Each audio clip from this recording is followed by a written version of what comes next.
Hello everybody, it is I, U2Cool, back again, and today I'm going to be reviewing River Scott. This guy was first released in 2017 as a part of the Cars 3 mainline.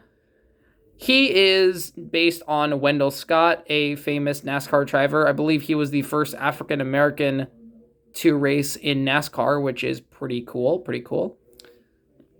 River Scott is a diecast that I feel like is a little contentious since out of the three Thomasville legends, he seems to be the most released.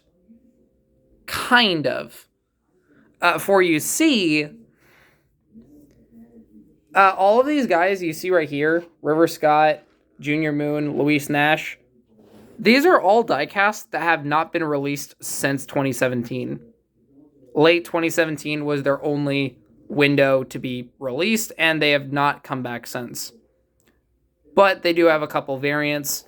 River Scott and Junior Moon both got Heyday and Hot Rod variants.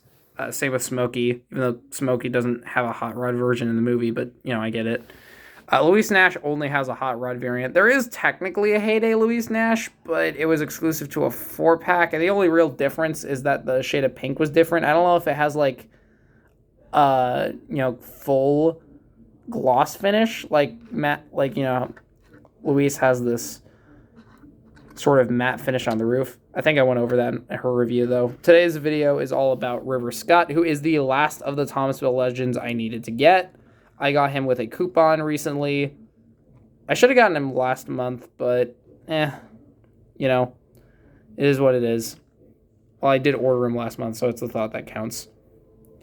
Mine came loose, and as such, his wheels are a bit damaged, which is a bit of a shame, but I mostly got him to complete a trilogy of diecasts, so I'm not really going to be using him too much, but I am just happy to have him. He is number 34, River Scott on his, roof. The face here. I really like the expression they gave him. I like when cars have these looking off to the side expressions. It's so cool. And it's so unique because most cars by default are looking forward, which makes sense, but it's nice to have some that are looking to the side. And I think it just gives them a bit of life. It's a very nice looking diecast.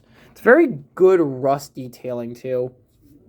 Reminds me a lot of cars like Celine DeFair or Road Repair McQueen, how they did the dirt there. He's a little chipped, obviously. Again, I got him loose.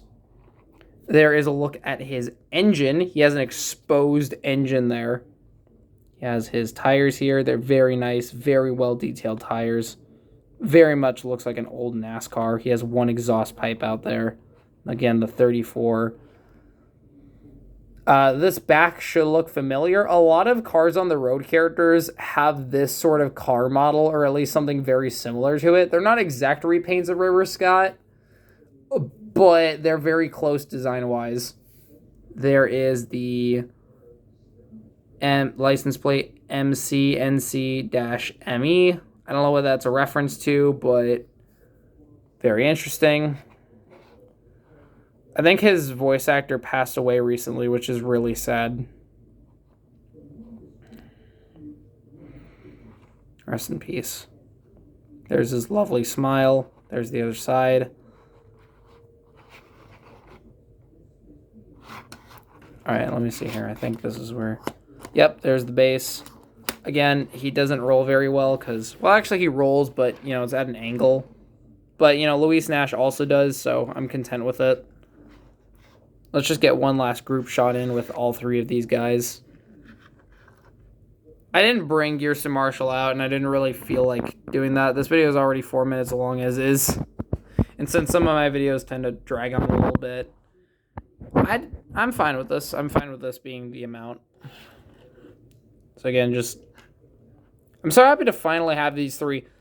I was so happy to get Luis last year, so I knew I had to get the other two to finally complete the set. If I hadn't gotten Luis, I don't think I would have ever gone for these two diecasts, because what's the point, right? What's the point of having these two and not Luis Nash, who's probably one of the coolest ones? And they just... they all just look so good together. And this is just beautiful.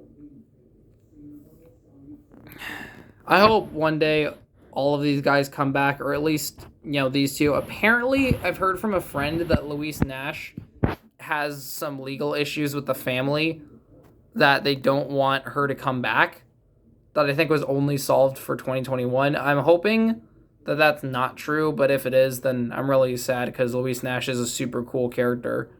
So it really sucks that, she can't come back. But anyways, I hope you all enjoyed the review, and I shall see you all around. Bye-bye!